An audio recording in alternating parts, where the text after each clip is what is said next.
건강하게 장수하는 비결 5가지를 소개해드리겠습니다. 앞으로 남은 30년을 건강하게 보낼 수 있는 30분이 될 수 있을 거라 확신합니다. 영상 아래에 좋아요와 구독 버튼 한 번씩 눌러주시면 감사하겠습니다. 지금부터 시작합니다. 첫 번째, 70대가 되면 의사가 시키는 대로만 한다는 생각을 버리는 게 좋다. 의사의 지시대로 잘 따른다면 건강 장수할 수 있다는 생각은 이제 버리는 편이 좋다. 70대가 되면 의사의 발언에 대해 조심해야 할 포인트가 하나 있다. 의사는 장수 전문가가 아니다. 자신의 전공인 한장기의 전문가에 지나지 않는다는 질이다. 호흡기 내과 의사는 호흡기 건강을 위해, 소화기 내과는 소화기 건강을 위해 환자를 진찰하고 있는 것에 불과하다. 즉, 장수를 위한 전문적인 의사는 없다. 인간의 몸 전체를 보고 어떻게 하는 것이 몸에 좋고 어떻게 하면 몸에 나쁜지 말해주는 의사는 거의 없다는 말이다.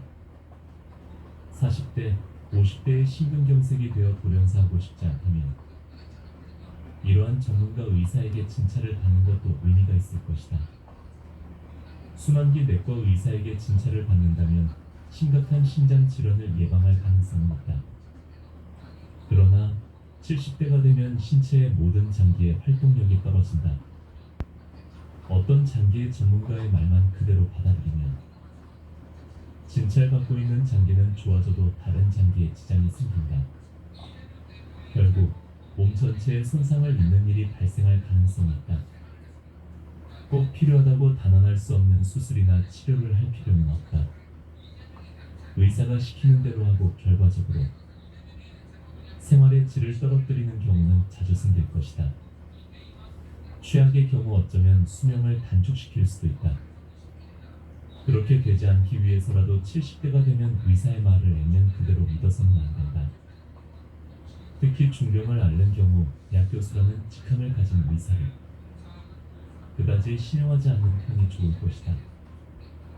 그들은 전형적인 전문가이며 고령자를 진찰하는 경험이 적은 의사가 많다. 앞으로 의사가 뭐라고 해도 그냥 고개만 끄덕이지 말고 스스로 생각하는 습관을 들이자. 과연 이 지시에 따라야 내가 오래 살 수 있는가? 내가 원하는 대로 만년을 건강하게 살 수 있는가를 스스로 생각하는 것이다.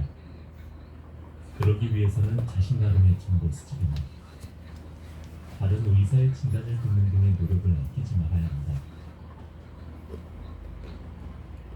두 번째, 고기를 먹지 않으면 노화 속도가 빨라진다. 80대 건강을 유지하기 위해서는 70대 생활에서 유의해야 할 2가지 포인트가 있다. 활동 의욕을 유지하는 것과 운동 기능을 유지하는 것 2가지이다. 노화는 의욕이 떨어지면서 가속화된다. 어떤 일에도 관심을 갖지 않고 몸을 움직이는 것이 귀찮다. 이런 의욕의 저하를 막지 않으면 일상생활의 활동량은 자꾸 떨어져. 운동 기능도 뇌 기능도 단번에 늙어간다. 그래서 70대가 되어도 이전 연령대처럼 의욕을 제대로 유지하는 것이 건강을 유지의 첩경이다. 그러면 구체적으로 어떠한 일을 하면 좋은가? 우선 의욕의 저하를 막는 의미에서 권하고 싶은 것은 고기를 먹는다는 것이다. 고령이 되면 육류를 삼가고 야채 중심의 식사가 몸에 좋다고 생각하는 사람도 많지만 이는 잘못된 사실이다. 실제로 현역 시절에 비해 꽤 간편한 식사를 즐겨하는 사람도 많다. 그런 사정 때문인지 70세 이상의 5명 중 1명이 단백질 부족이라고 한다. 동양인의 식생활도 서구화되고 있다지만 그래도 하루 80g 정도밖에 고기를 먹지 않는다. 미국인은 300g 정도 섭취한다.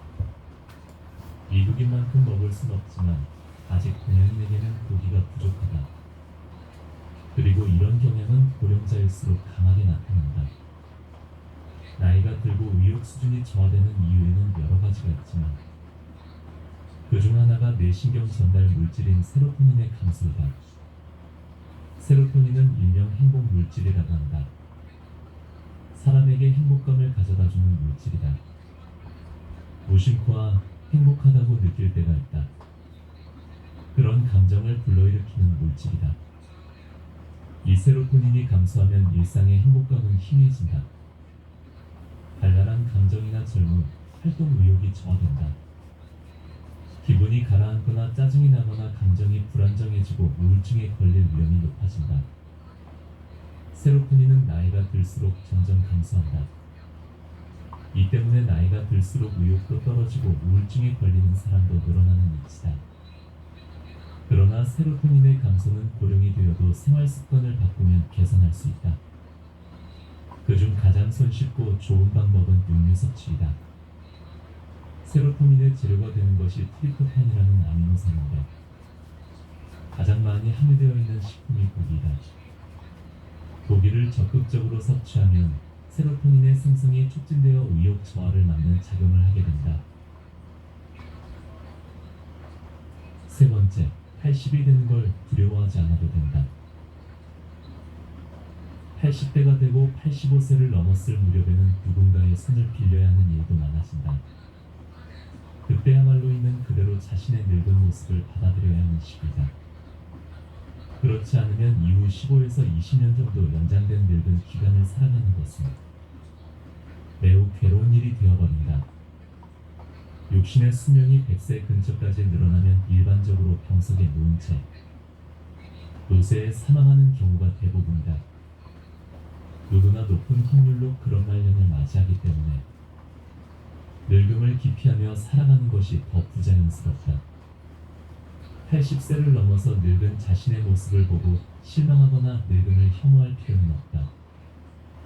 오히려 큰 병으로 목숨을 잃는 일도 없고 사고를 당하는 일도 없이 천수를 다하고 있기 때문 늙음에 직면할 수 있다고 생각하는 것이 좋다. 80세가 넘으면 늙어간다는 자연의 흐름을 받아들이는 시기다. 한편으로 70대는 사람들이 보다 건강해지고 한참 늙음과 싸우는 시기라고 할 수 있다. 70대의 건강한 상태를 유지하려고 노력하는 것은 효과도 있고 의미가 있다. 늙음을 받아들이는 방법은 사람마다 다르다.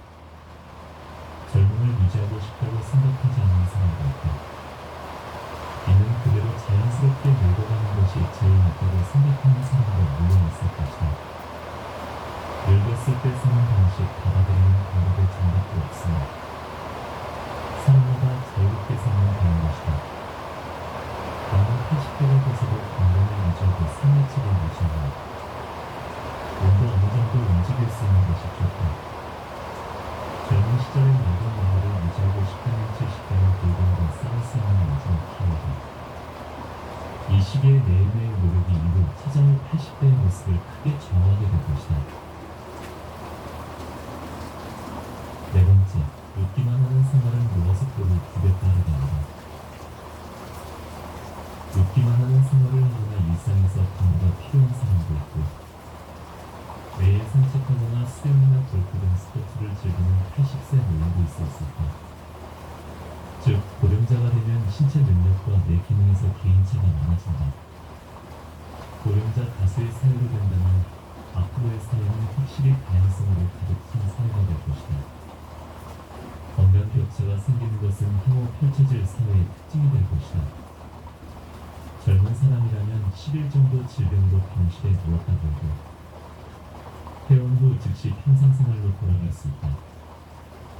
하지만 고령자가 되면 그렇게 할 수 없다. 10일 동안이나 먼저 누워버리면 운동 기능은 단번에 약해진다. 뇌 기능도 계속 침대 안에만 있으면 급속히 쇠약해진다. 그만큼 고령자에게는 뇌 기능, 운동 기능을 유지하기 위해 계속 사용한다는 것이 중요하다. 개개의 능력 차이가 커져가는 초장수 사회에서는 신체와 뇌를 유지하기 위한 노력을 했는지 안 했는지에 따라 훗날 큰 차이로 나타난다. 계속 사용하려는 의식이나 마음가짐이 누구에게나 더욱 중요하다고 말할 수 있다. 다섯 번째, 갑자기 간병인이 필요해질 수 있다.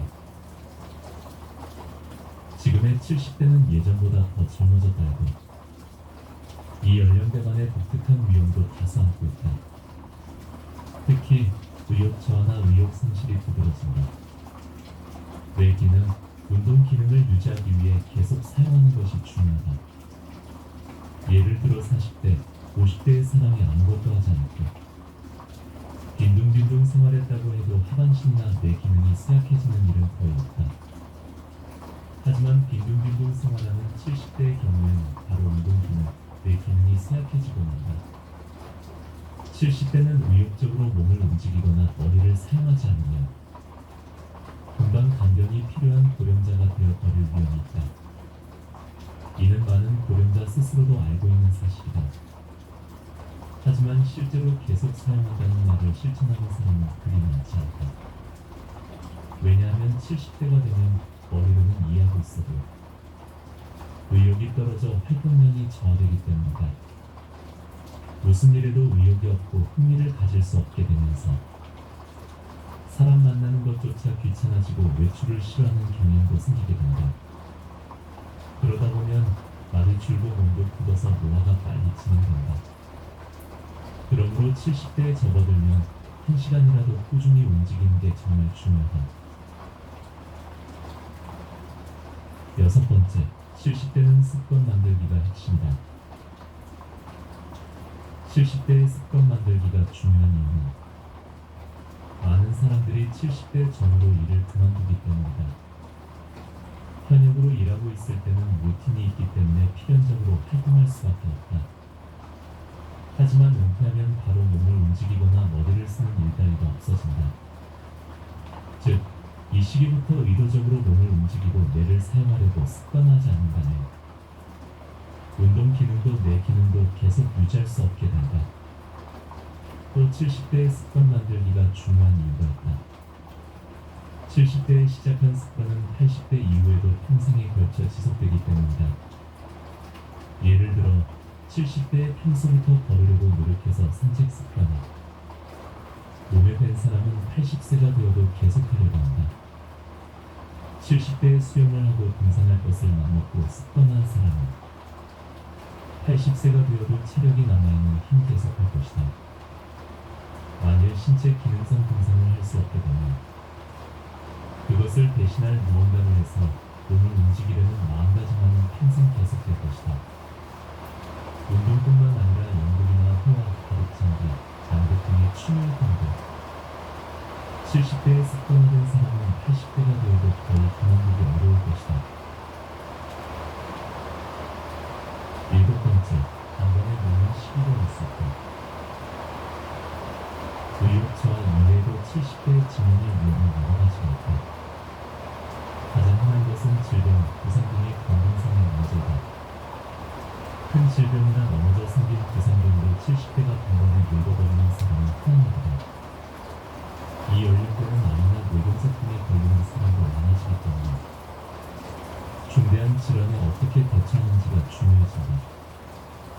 수술을 할지 말지, 어떤 검사, 어떤 치료를 받을지 등에 관해서 중대한 결정을 내려야 하는 경우가 많다. 의외로 잘 알려져 있지는 않지만 우울증도 70대의 큰 위험입니다.